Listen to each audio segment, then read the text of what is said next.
Well, good morning, everyone. My name is Cumbabun, and I am an Easter Bunny. You know, there are other famous Easter bunnies. The Muffle Bunny, Peter Cottontail, all of them jealous that I got to do your core value today. Yes, surely the Easter Bunny Guild will call me to great things after this. But I digress. Here at CSL, we have 7 core values.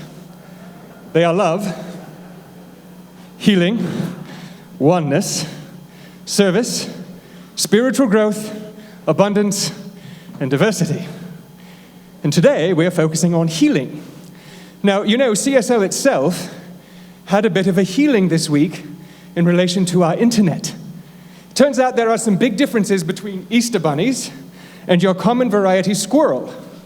One of those being we don't chew through internet cables, and they do. Last week, just before service, a squirrel partially severed our outside internet line, which is why our live streaming didn't work. So again, we apologize to everyone who was unable to connect. Know that the line has been fixed and the squirrel has received a stern talking to. Yes. Yes. Now, when it comes to healing of a physical nature, healing is always possible because of the principle of wholeness. You see, we were born from a perfect, whole, complete life. And in our birth, that wholeness, that pattern of perfection, was given to us as well. So, if we seem to have an experience that is less than whole, we can do our very best to take care of our physical bodies while at the same time remaining focused on that wholeness.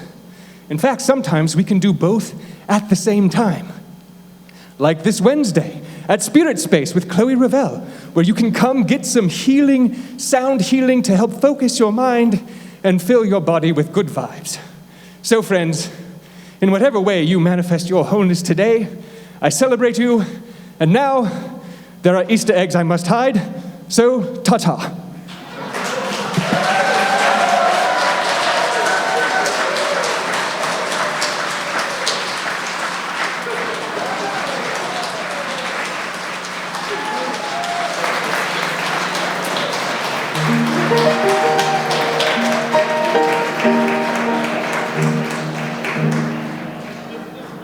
That's what happens when you apply for the associate minister's job at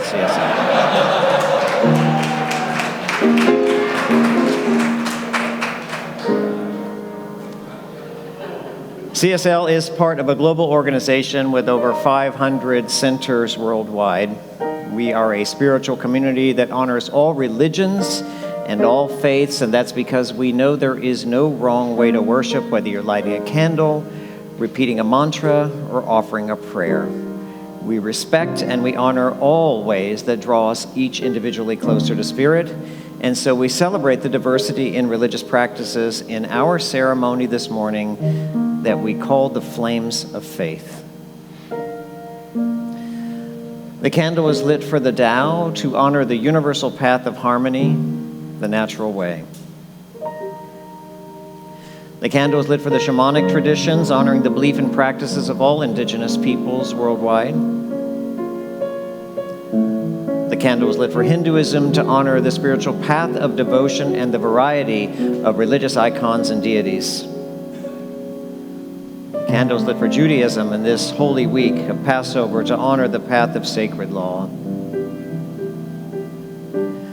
The candle is lit for Buddhism to honor the Four Noble Truths and the way of compassion. The candle is lit for Christianity in this holy week of Easter to honor the Christ, as not as a person, but as a consciousness that lives in each and every one of us. The candle is lit for Islam to honor the path of peaceful submission to the will of God. The candle is lit for the universalistic religion of Baha'i to honor the path of unity. The candle is lit for our own faith, which we call New Thought, to honor the metaphysical path and the practice of spiritual principles. And finally, and perhaps the most important candle we light, is the candle of peace. It is lit for peace and for the peaceful acceptance of all faiths and spiritual practices worldwide. The bodies that we occupy are not designed to last forever on this plane of action. We are supposed to get as much use out of them as we can and then move on to our greater good. We are by nature spirits and eternal spirits. And it's important for us to remember this on this special day of Easter.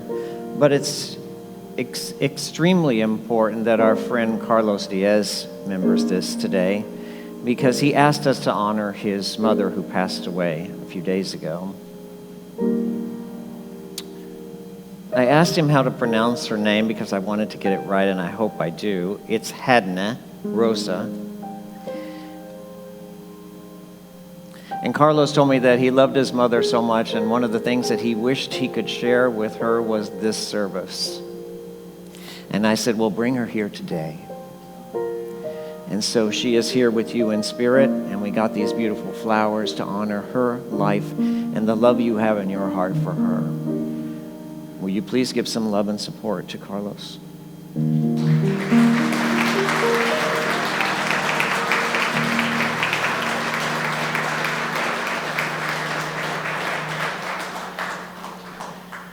Happy Passover week to our friends and family of the Jewish faith, and happy Easter for those in the Christian community. This is the really great thing about CSL. We're not a religion, we're a spiritual practice. We don't have a dogma or a set of rules for you to follow to get to heaven. We're a group of spiritual seekers and truth students. And we know that there are as many paths to God as there are people on the planet at any given moment. So there's not one way to get to heaven. There's actually literally billions and billions of ways. And we each have to take our own path. We have to travel our own journey as we return to love. We come from love. And so we must return to love. It really is that simple.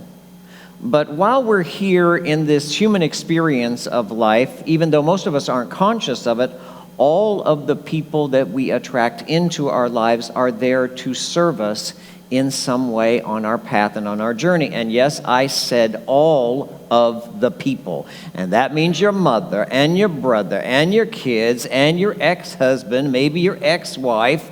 All of them came into your life to expand your awareness of love. We are teachers to some and students of others.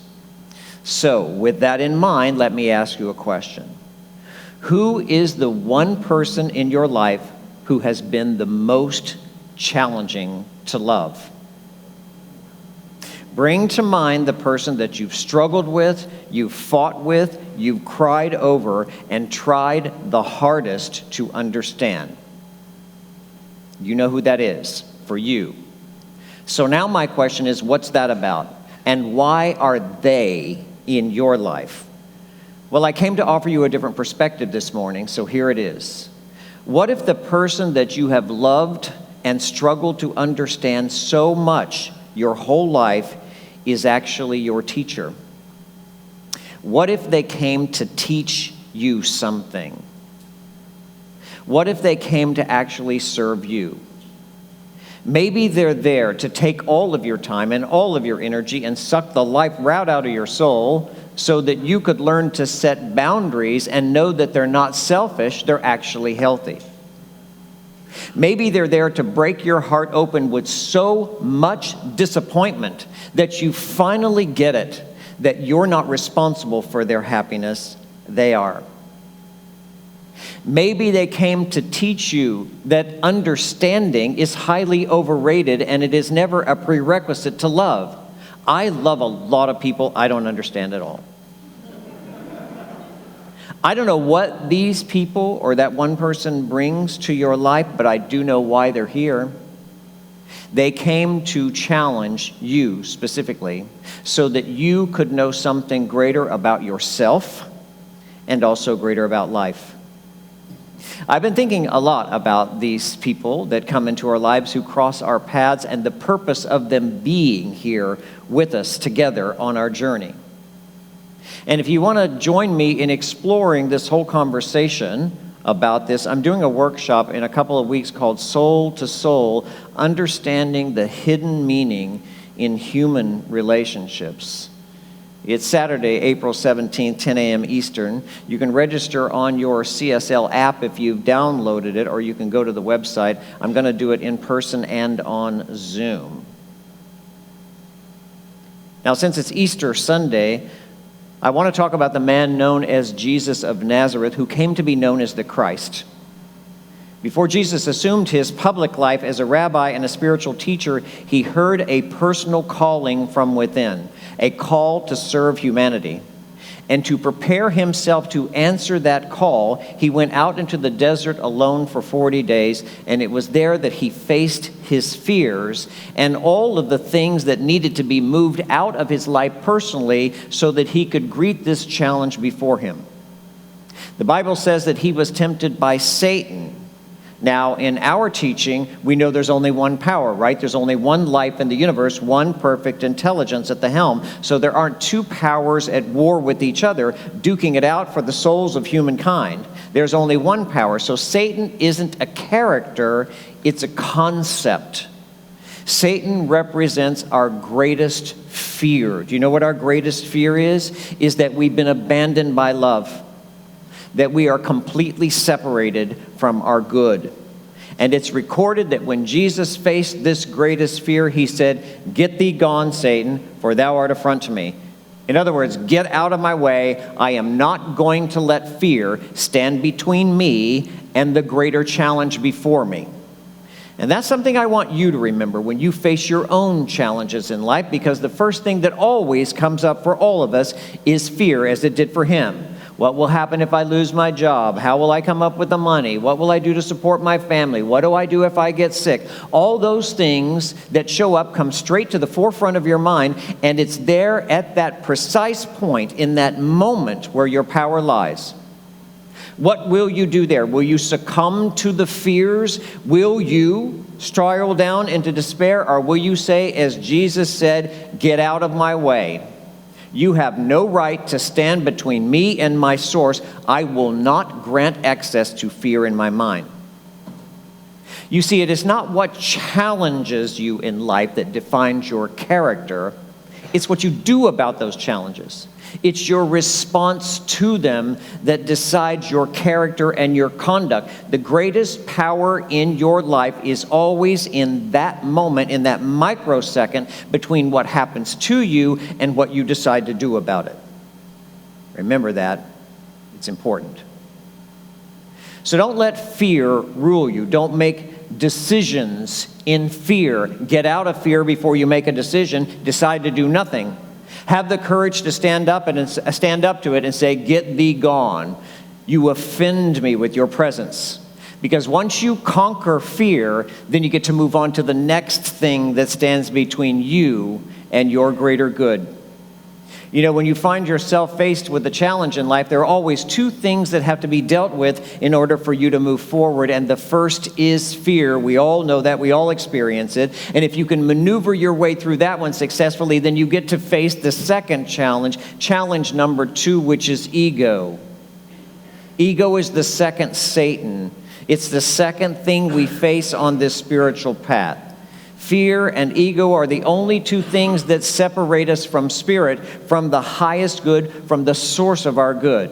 And every single person has to face them on their own. We have to conquer our own fears and slay our own dragons. Nobody can do it for us. Or as my teacher said, there is no salvation by affiliation.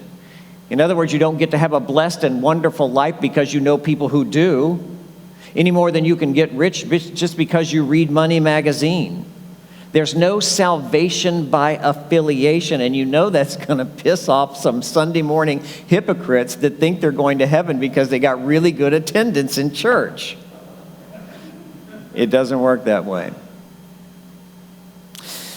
Emerson said, "The finite alone has wrought and suffered. The infinite lies stretched in smiling repose.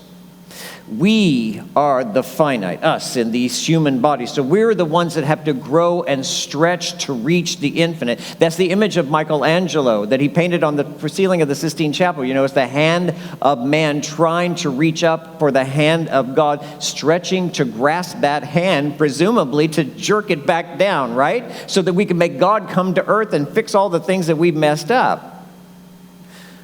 But the image paints a false picture because God isn't up there. God has placed itself in the most conspicuous place of all, inside the life of its own creation.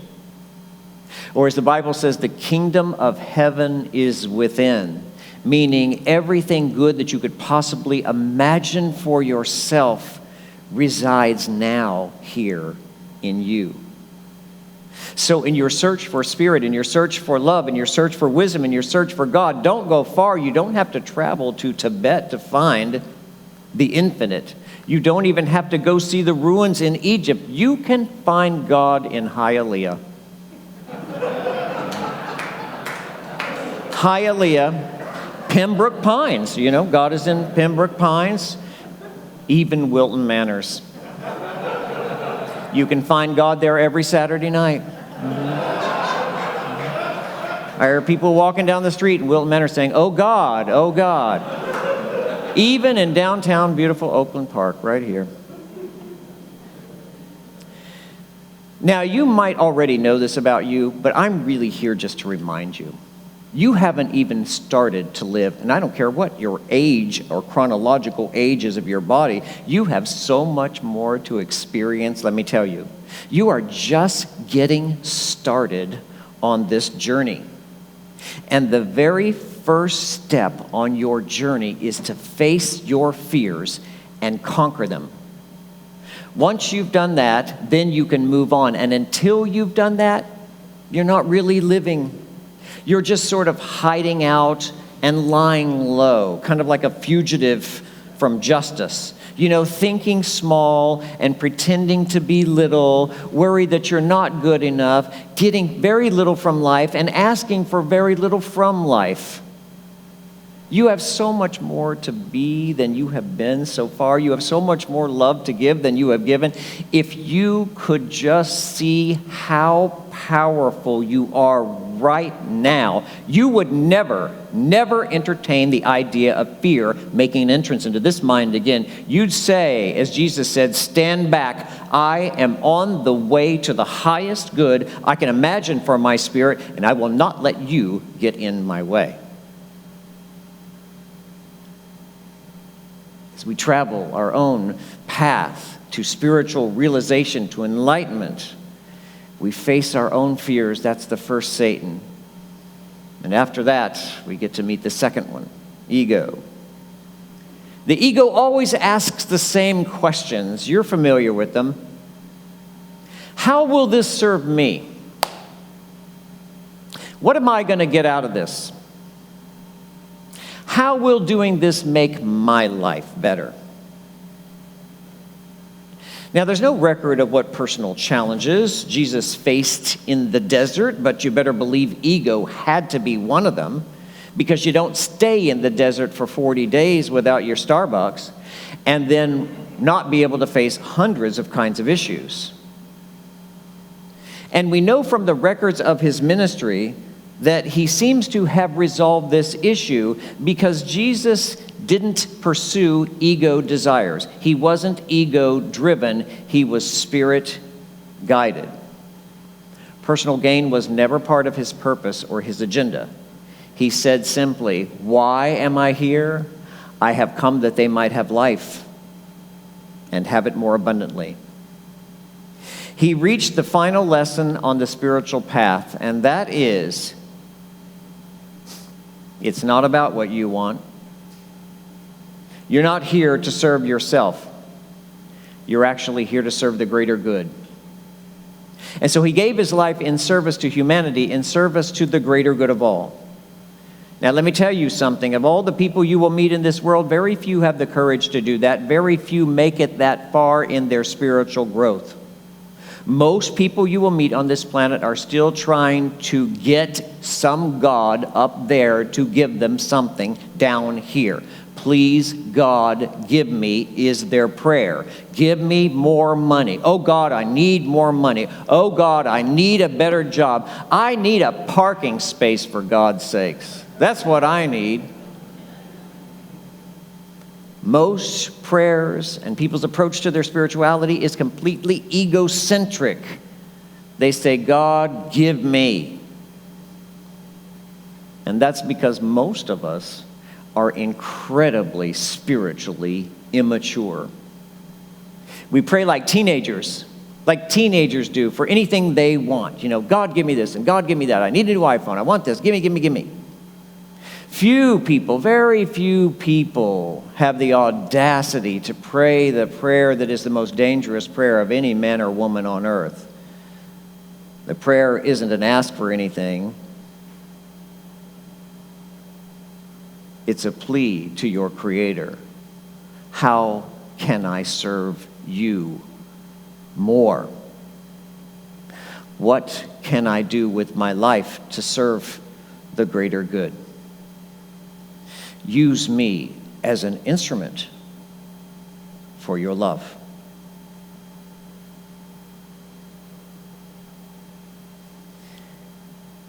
You know, I'm a bit of a nerd. I like Star Trek. I'm a big Trekkie. I used to run home from school and watch Star Trek. I've seen every episode 100 times. Even if it's on, doesn't matter when it's on, I'm still going to watch it. And I saw a Star Trek episode. If you're a Trekkie too, then you'll know what this episode is that sort of mimics what I'm talking about today.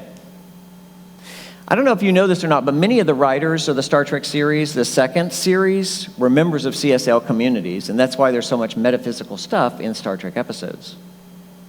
Well, in this one episode, Spock had sacrificed exposure to radiation so that he could go in alone and repair the engine core, which inevitably saved the lives of everybody on the ship and everybody on that mysterious planet down there. And when the captain asks him why, because Captain Kirk always said, "Why, Spock? Why did you do it? Why, Spock?" He said this: "The needs of the many outweigh the needs of the one." To live your life in service to the many is the highest state of spiritual maturity. To face your own ego that constantly asks, "What am I going to get out of this?" and override that conversation requires great character and courage and wisdom. Because you know what? The people that are able to do that actually know two things that most others don't. First of all, they know that there's really only one life, and that by serving the greater good of all, they actually serve themselves. And secondly, they know that you can only be fully happy and completely fulfilled in your own life by giving to others, not getting something for yourself. Only the spiritually mature wake up each day and greet the new day by saying, "What can I give to life today? How can I use the talents that I've been given by my Creator and the gifts that I am blessed with in my life to leave this world better than I found it?" And if you are one of these highly enlightened people that live in service to others, good for you. And if you're not quite there yet, you're probably like most all of us in this room. You wake up each day, sometimes you wrestle with your fears, and sometimes you argue down your ego. And what is it we say in our teaching? We are perfect in principle, but not always perfect in practice. And you know what? That's okay. Because as long as you are on your path, as long as you are doing what is required, as long as you are seeking to understand the value of the word that God has placed in your spirit, then you're doing all that's required of you. What Jesus taught serves as a great example for all of us, but he was not an exception to the rule. He was an example of spiritual maturity, of what we can all do if we will follow his lead. He was, like all great teachers, a true visionary. And with the clarity of vision, he made his prediction. He said, "The things I do are nothing compared to what you will do, and even greater things than I." He knew that we and the generations that would come after him and the thousands of years and the billions of people would grow in our power, our spiritual understanding, and our spiritual worth, and that we would rise up one day to greet the greatest challenge on earth, our own fears, and come into the powerful beings that we were designed by God to be, and to leave the world better than we found it.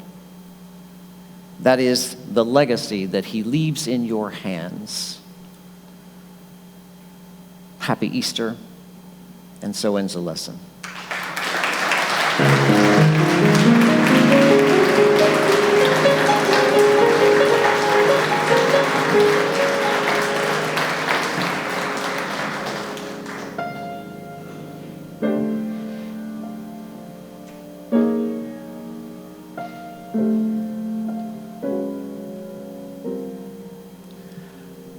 Carlos, the love of your mother and the love you feel in your heart for her has inspired me so much.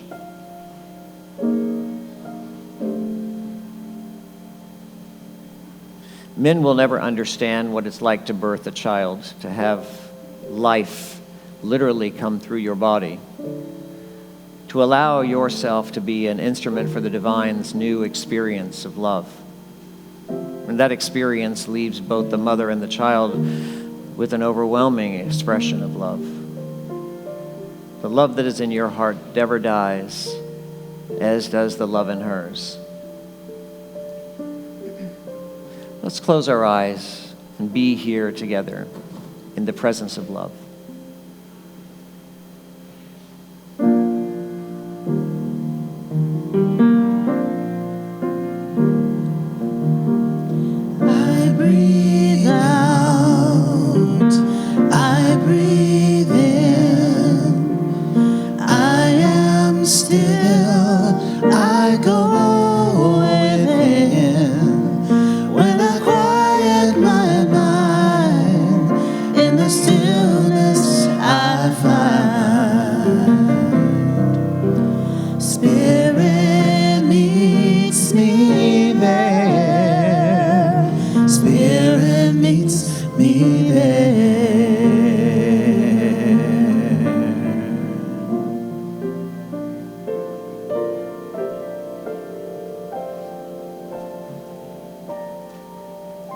We made a mistake. We got tricked and fooled into judging life by appearances. And we were told by the people that were responsible for telling us what is right that all of our good lies out into the world and we just needed to go get it. Hardly anyone ever told us the truth, that there's no good out there other than what we brought to it. That everything that is good relies within us.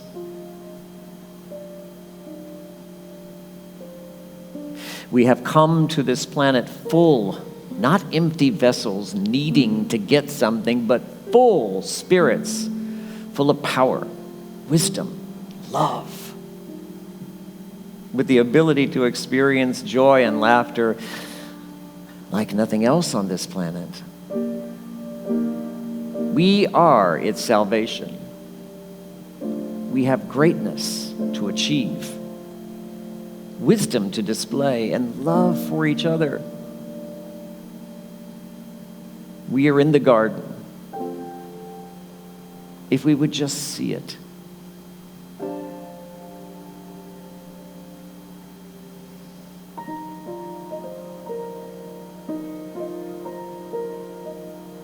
Stop letting fear get in the way of who you are and what you want to do in this life. Don't let your questions of worth ever take over in your mind. They are a liar. Know your worth and your power because you come from genius. You come from love. You come from the lover. Let yourself be in its presence now and feel its love in your heart.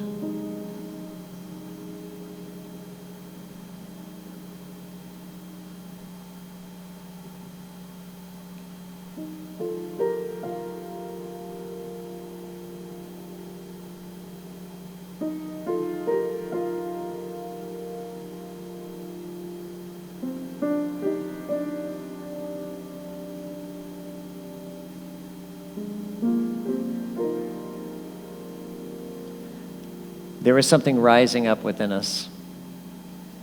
It's a beauty and a love. It's a power and a wisdom.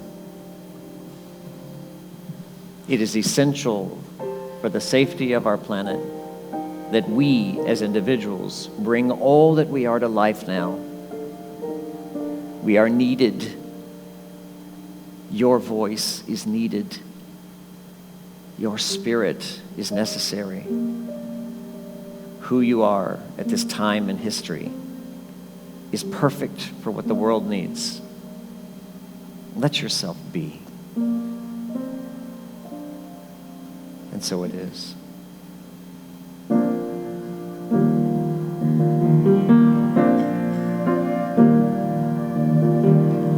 I breathe out, I breathe in, I am still, I go within. When I quiet my mind, in the stillness I find. Spirit meets me there, Spirit meets me there.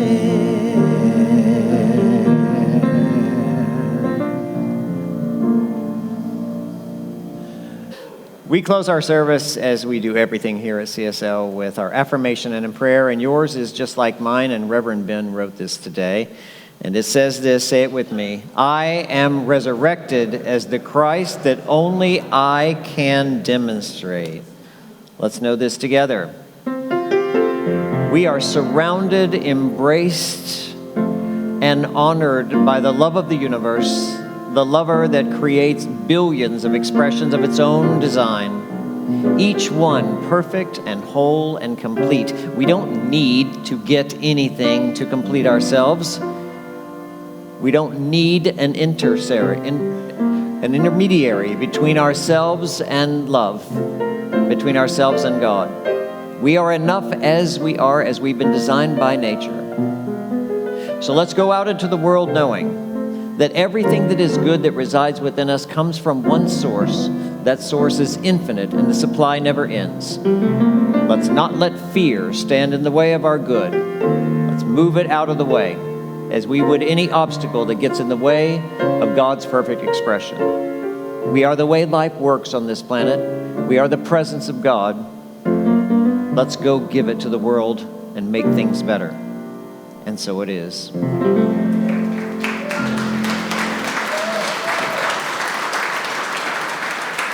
We'll see you again next week here at CSL on Facebook live stream, assuming there's no squirrels that chew on our wires, at 10 a.m. Eastern. Happy Easter, everybody.